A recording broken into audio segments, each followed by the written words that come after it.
Hukum Gauss merupakan metode yang sangat efektif untuk mencari kuat medan listrik di sekitaran muatan kontinu pada benda yang memiliki simetri. Hukum Gauss mengatakan jumlah seluruh garis medan listrik yang menembus suatu permukaan muatan listrik yang dilingkupi oleh permukaan tersebut. Adapun rumus sebagai berikut: Pi sama dengan Q per epsilon. Adapun keterangan di bawah ini. Kuat medan listrik muatan kontinu.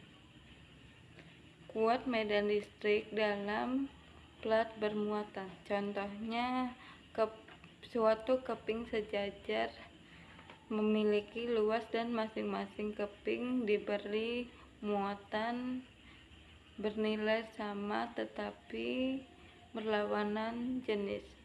Rapat muatan listrik sejajar dapat dihitung menggunakan rumus sebagai berikut: sigma sama dengan Q per A. Adapun keterangan di sampingnya. Kuat medan listrik dalam konduktor bola pajal dan kulit bola bermuatan. Besar medan listrik dapat ditinjau dari 3 posisi, yaitu di luar bola, di permukaan, dan di dalam bola. Adapun kuat medan listrik dalam konduktor bola. Berikut ada tabel di bawah ini, silakan dilihat dan dibaca. Potensial listrik dan potensial listrik. Potensial listrik atau energi potensial elektrostatik adalah energi potensial yang dihasilkan dari gaya-gaya konservatif dan diasosiasikan dengan konfigurasi sejumlah muatan-muatan titik dalam sebuah sistem yang didefinisikan. Dan untuk rumus-rumusnya bisa kalian lihat sendiri. Potensial listrik atau keupayaan listrik merupakan besarnya usaha yang diperlukan untuk memindahkan muatan listrik positif sebesar satu satuan dari tempat terhingga ke suatu titik tertentu. Potensial listrik didefinisikan sebagai perubahan energi potensial per satuan muatan. Potensial listrik merupakan besaran skalar. Oleh karena itu, potensial listrik yang ditimbulkan oleh beberapa muatan sumber cukup dihitung dengan penjumlahan aljabar biasa. 3. Hukum kekalan energi mekanik dan medan elektrostatis. Gerak partikel bermuatan seperti proton dan elektron dalam suatu medan listrik dapat diselesaikan pula dengan hukum kekalan energi mekanik. Energi potensial listrik dinyatakan dengan persamaan EP sama dengan QV. Dan energi kinetik dinyatakan dengan persamaan EK sama dengan 1/2 mF pangkat 2. Kedua persamaan tersebut saat dihubungkan dengan hukum kekalan energi mekanik diperoleh persamaan sebagai berikut. QV 1 tambah 1/2 mV 1 pangkat 2 sama dengan QV 2 tambah 1/2 mF 2 pangkat 2. Keterangannya yaitu Q sama dengan muatan listrik atau satuan C. V1 sama dengan potensial listrik pada kedudukan 1 atau satuan V. F2 sama dengan potensial listrik pada kedudukan 2 satuan V. M sama dengan massa partikel satuan kg. V1 sama dengan kecepatan partikel pada kedudukan 1 satuan meter per sekon. V2 sama dengan kecepatan partikel pada kedudukan 2 satuan meter per sekon. Apa itu kapasitor? Kapasitor atau kondensator merupakan alat yang menyimpan energi atau muatan listrik di dalam medan listrik dengan cara mengumpulkan ketidakseimbangan internal dari muatan listrik.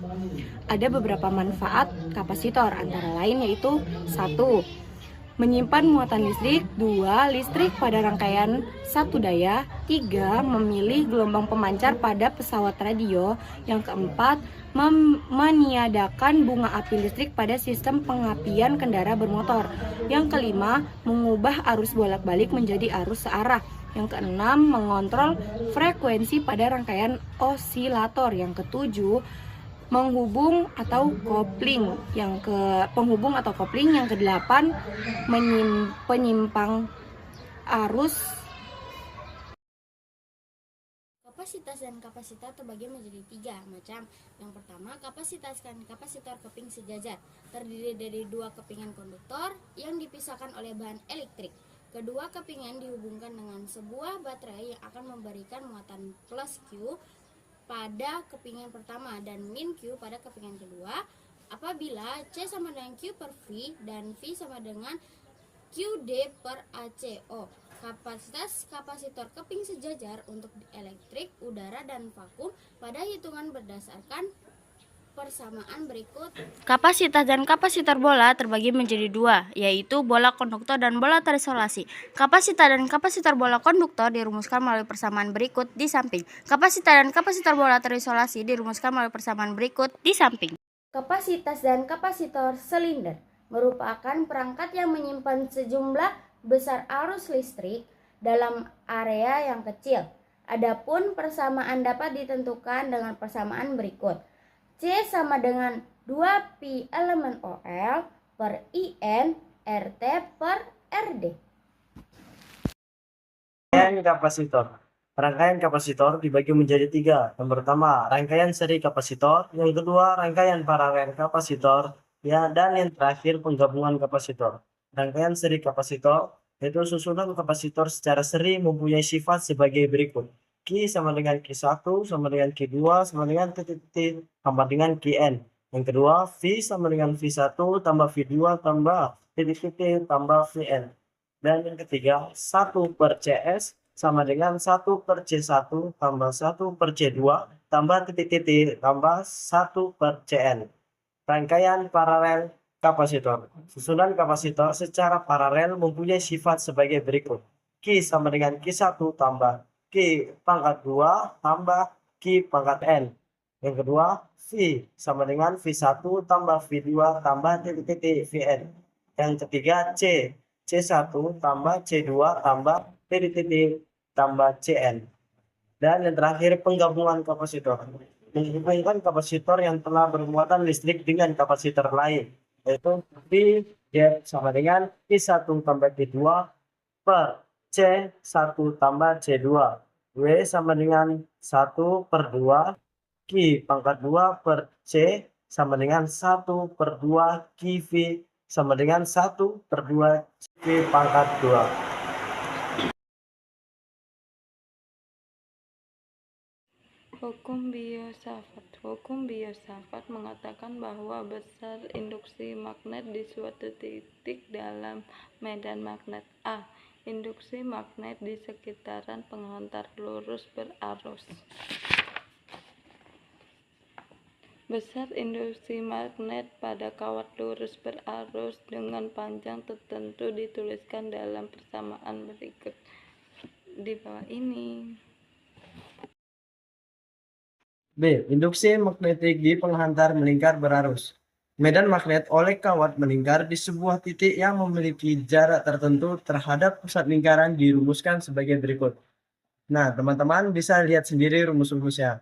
Dan sementara itu, kuat medan magnet di pusat lingkaran dituliskan dalam persamaan berikut. Jadi di sini juga ada rumusnya. Dan yang terakhir, adapun jika kawat melingkar memiliki sejumlah N lilitan sehingga medan magnet di pusat O berlaku persamaan berikut. Jadi teman-teman bisa dilihat sendiri ya rumus-rumusnya. Hukum Ampere. Dalam kajian elektromagnetik, adanya muatan listrik yang mengalir dalam suatu konduktor dapat menghasilkan sebuah medan magnet. Untuk mengetahui kuat medan magnet dari adanya arus listrik tersebut, salah satu caranya adalah dengan menggunakan hukum Ampere. Di sini saya sudah meletakkan rumus-rumusnya. Gaya Lorentz. Gaya Lorentz adalah gaya yang timbul akibat adanya arus listrik dalam suatu medan magnet. Jadi, Jika kita memiliki suatu benda konduktor yang berada di dalam medan magnet, kemudian kita aliri benda tersebut dengan arus listrik, maka akan timbul suatu gaya yang mampu menggerakkan benda tersebut. Nah, dan ini adalah rumusnya. A. Gaya pada muatan yang bergerak dalam medan magnet. Jika muatan sebesar Q bergerak dengan kecepatan V dalam sebuah medan magnet homogen B dengan arah V tegak lurus terhadap arah B, gaya yang bekerja pada muatan tersebut dapat dirumuskan sebagai berikut. Fl sama dengan BQV. Jika arah V dan arah B membentuk sudut A, persamaan di atas menjadi Fl sama dengan BQ kali sin kali A. Keterangannya yaitu Q sama dengan muatan listrik satuan C. V sama dengan kecepatan gerak muatan listrik satuan meter per sekon. Gaya Lorentz atau Fl berfungsi sebagai gaya sentripetal atau FSP, sehingga geraknya merupakan gerak melingkar beraturan.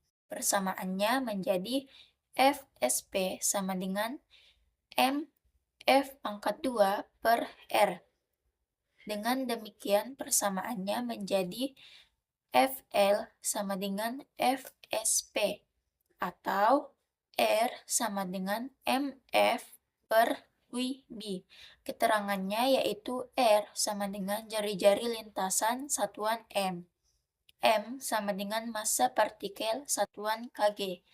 V sama dengan kecepatan linear satuan meter per sekon. B. Gaya antara dua kawat sejajar berarus adalah gaya magnet atau gaya Lorentz yang bisa berupa gaya tarik-menarik atau gaya tolak-menolak. Besar gaya yang ditimbulkan dapat dirumuskan sebagai berikut. F sama dengan mu 0 I1 I2 L per 2 pi A. Jadi, besar gaya setiap satuan panjang yaitu F per L sama dengan mu 0 I1 I2 per 2 pi A. Keterangannya yaitu mu 0 sama dengan 4 pi dikali 10 pangkat min 7 WB atau AM. I1 sama dengan kuat arus pada kawat pertama satuan A. I2 sama dengan kuat arus pada kawat kedua satuan A. A sama dengan jarak kedua kawat satuan M. L sama dengan panjang kawat satuan M. F sama dengan gaya tarik-menarik atau tolak-menolak antar kawat satuan N. 2. Flux magnetik. Konsep flux magnetik dikemukakan oleh Michael Faraday. Ia menggambarkan medan magnet sebagai garis-garis yang dinamakan garis-garis medan magnet. Adapun flux magnet yang dinyatakan sebagai banyaknya garis medan magnet yang dilengkapi oleh suatu luas daerah tertentu dalam tegak lurus. Flux magnet dinyatakan dalam persamaan matematis sebagai berikut.